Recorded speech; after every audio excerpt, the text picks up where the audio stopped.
All of that learning, all of that schooling in evaluation was just a trick. After it has totally lost its value, it becomes of some use. We can dream as a game, fashion roles as a game, intellectualize as a game, and, most importantly, switch games when we want. Reality is neither heaven nor hell. It's a playground where you may get hurt at times. Spastics love soap operas because soap operas allow them to dream of not being such jerks. The jerks on soap operas are some people's idea of how to live the good life. Soap operas can't exist without lying, and vice versa. Spastics, in denying they are jerks, idealize jerkdom. What you get in place of aliveness is your average soap opera. Lying. When you are lying, when you are keeping a secret, when you are withholding information or feelings in any moment, you are always doing that to protect something meaningless. You are usually protecting a memory to preserve a constant state of being. You can't see that what you are protecting is meaningless because the illusion of the self you are protecting blocks your view. Okay, I'm reading this again. When you are lying, when you are keeping a secret, when you are withholding information or feelings in any moment, you are always doing that to protect something meaningless. You are usually protecting a memory to preserve a constant state of being. You can't see that what you are protecting is meaningless because the illusion of the self you are protecting blocks your view. When through telling the truth, you destroy that illusion, you can then see that it was meaningless. Meaninglessness is of great value. When you finally get that who you actually are is empty and meaningless, it doesn't matter to you whether you are a jerk or not. There is where your power lives. Let me say it again. When you finally get that who you actually are is empty and meaningless, it doesn't matter to you whether you are a jerk or not. There is where your power lives.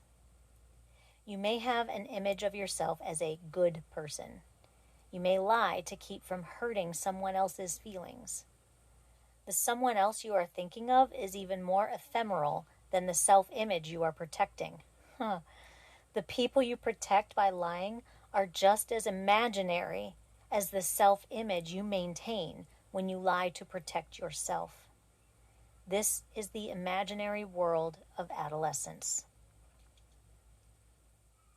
The odds are against growing beyond adolescence in our adolescent society. The odds favor most of us, most of the time, remaining polite, impotent fools who think we are special, but somehow don't get what we deserve. Some people feel like life hasn't lived up to its billing, hasn't turned out right, hasn't rewarded us appropriately. After a while, we give up thinking we are so hot and start dreaming about what could have been. This is the way life usually goes for most of us. We have all been waiting for a long time to grow beyond both these positive and negative self-images and afraid to do so. Most of us never make it beyond adolescent hope and hype and disappointment. Wishing is a way to remove oneself from what is going on now. Hope springs eternal. Fuck hope. Hope is how most of us avoid growing up. The power of positive thinking is the biggest load of bullshit of our day. Positive thinking is for negative people. With positive thinking and affirmations, we start from an image of ourselves as flawed and try to use thinking as a strategy to make ourselves whole. I gotta read that again. With positive thinking and affirmations, we start from an image of ourselves as flawed and try to use thinking as a strategy to make ourselves whole. Thinking is not the source of power. Being is the source of power. And in being, we are already whole. The mind's work of survival becomes vanity when it goes beyond helping us to survive and becomes attached to the survival of our self-image.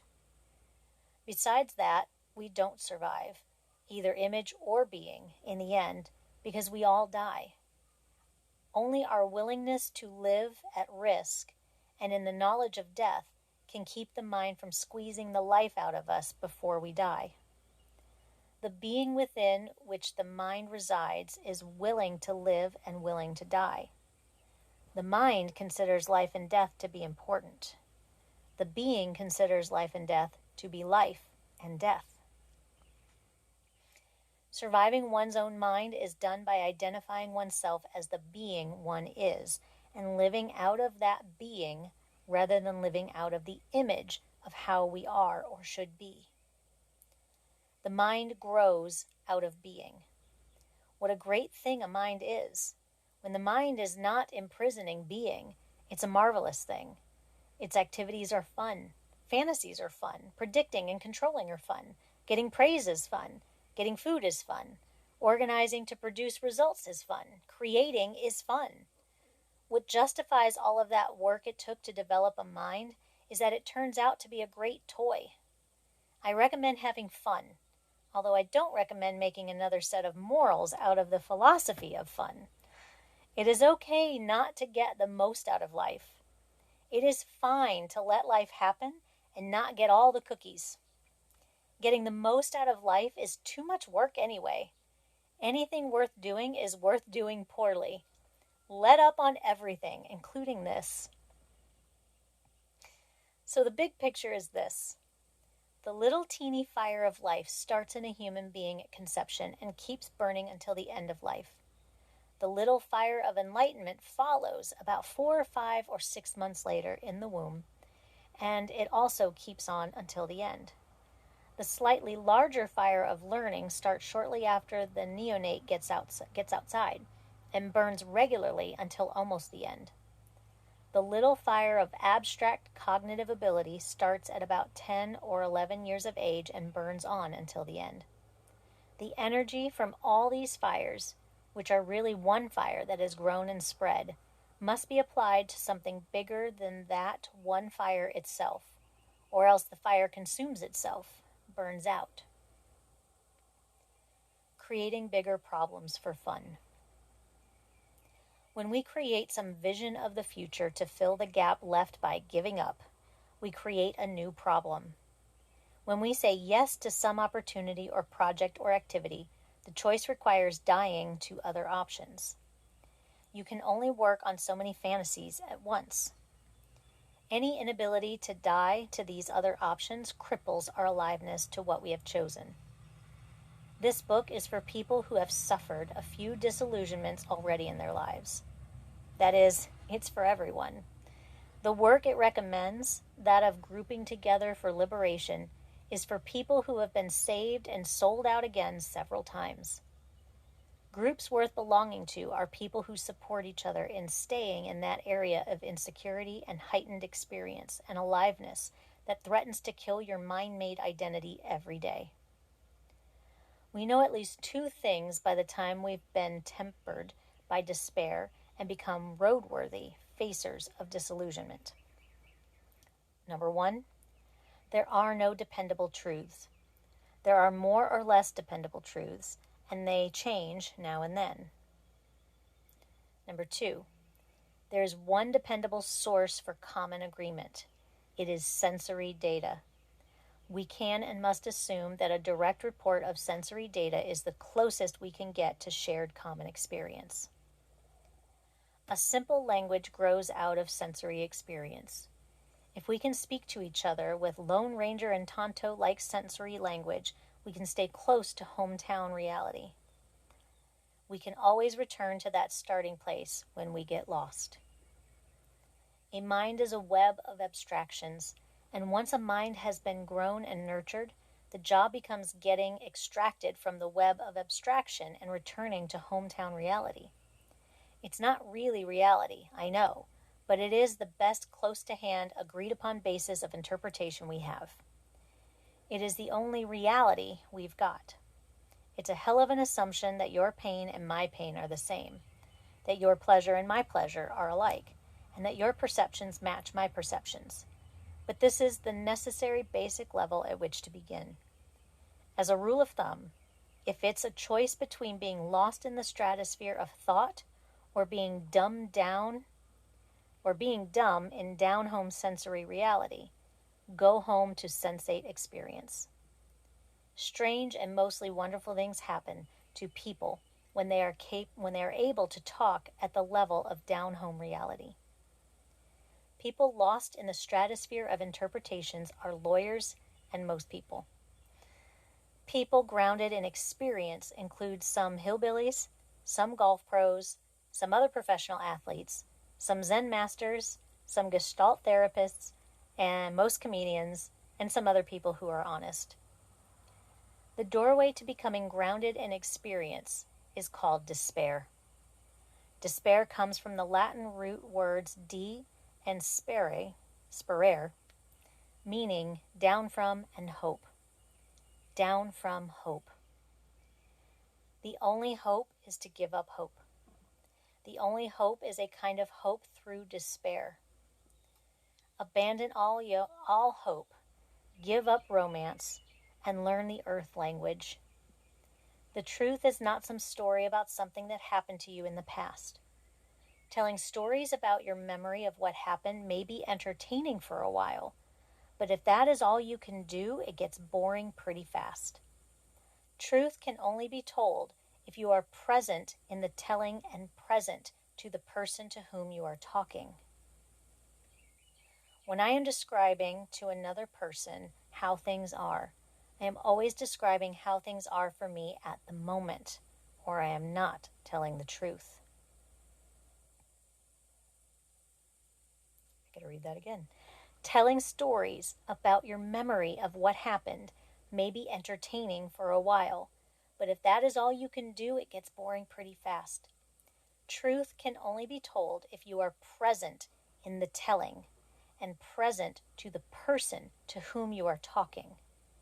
When I am describing to another person how things are, I am always describing how things are for me at the moment, or I am not telling the truth.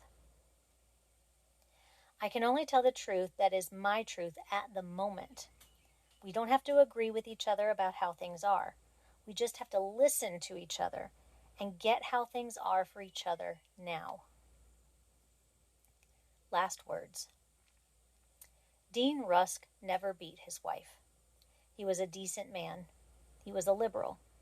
He was head of the Ford Foundation. And as Secretary of State during the Vietnam War, he killed over 100,000 people in a useless, wasteful, unnecessary, stupid war. We would all be better off if he had found a better way to express his anger. The same can be said of George W. Bush and of many, many others in our powerful but declining society. These folks' time is passing with the turn of the century, although very slowly. After a long period of romantic idealism, humanity is slowly evolving a new way to live. Many are following the lead of great thinkers from previous centuries who knew, without using the term neurosis, that neurosis was a preoccupation with things of the mind, and that creation was the cure for it.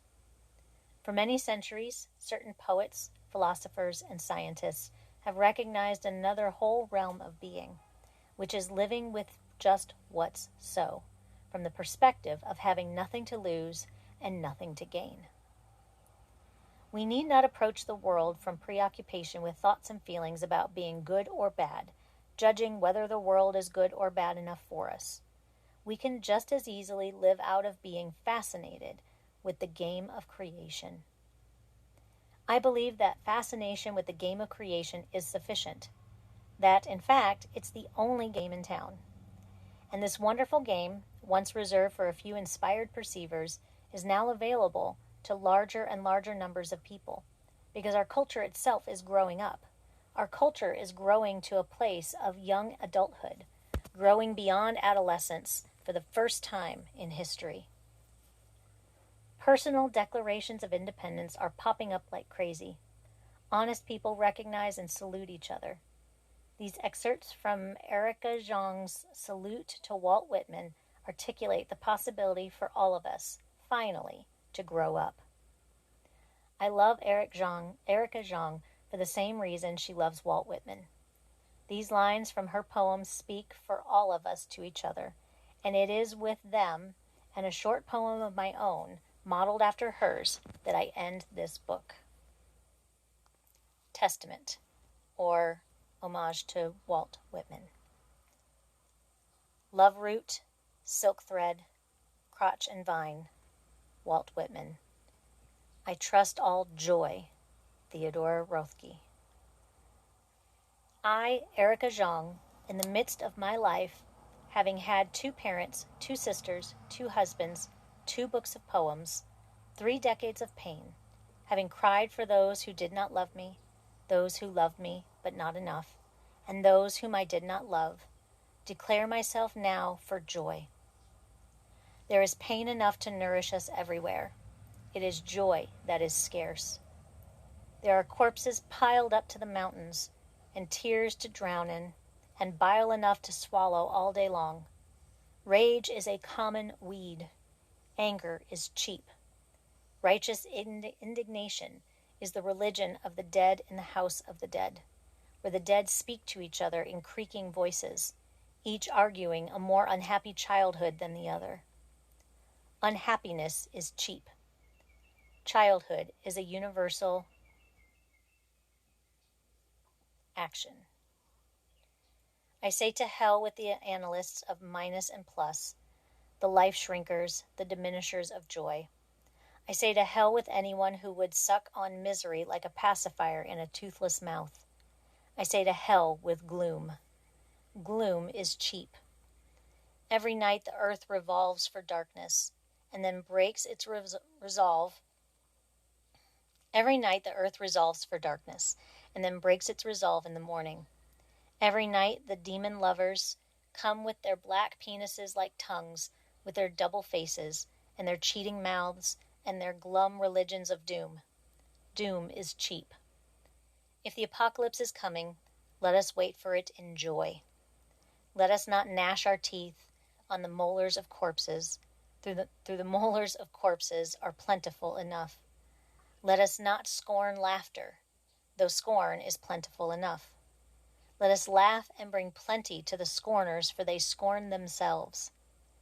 I myself have been a scorner, and have chosen scornful men to echo all that was narrow in myself, men to hurt me as I hurt myself. In my stinginess, my friends have been stingy.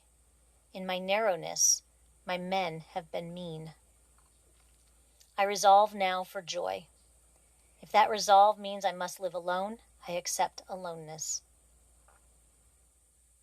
If the joy house I inhabit must be a house of my own making, I accept that making. No doomsaying, death-dealing, fucker of cunts can undo me now. No joy denier can deny me now.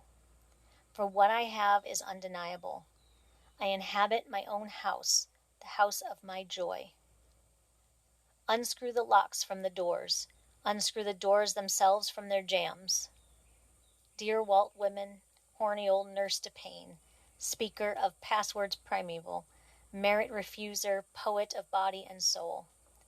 I scorn you at 20, but turn to you now in the 4th decade of my life, having grown straight enough to praise your straightness, and plain enough to speak to you plain, and simple enough to praise your simplicity. The doors open. The metaphors themselves swing wide. Papers fall from my desk. My desk teeters on the edge of the cosmos, and I commit each word to fire. I burn. All night I write in suns across the page. I fuel the body electric with midnight oil. I write in neon sperm across the air. You were hankering, gross, mystical, nude. You astonished with the odor of your armpits. You cocked your hat as you chose. You cocked your cock, but you knew the me myself. You believed in your soul, and believing, you made others believe in theirs. The soul is contagious. One man catches another's like the plague, and we are all patient spiders to each other. If we can spin the joy thread and also catch it, If we can be sufficient to ourselves, we need fear no entangling webs. The lover root will germinate. The crotch will be a trellis for the vine, and our threads will all be intermingled silk. How to spin out joy of an empty heart. The joy egg germinates even in despair. Orgasms of gloom convulse the world, and the joy seekers huddle together. We meet on the pages of books and by beechwood fires. We meet scrawled blackly in many folded letters. We know each other by free and generous hands. We swing like spiders on each other's souls.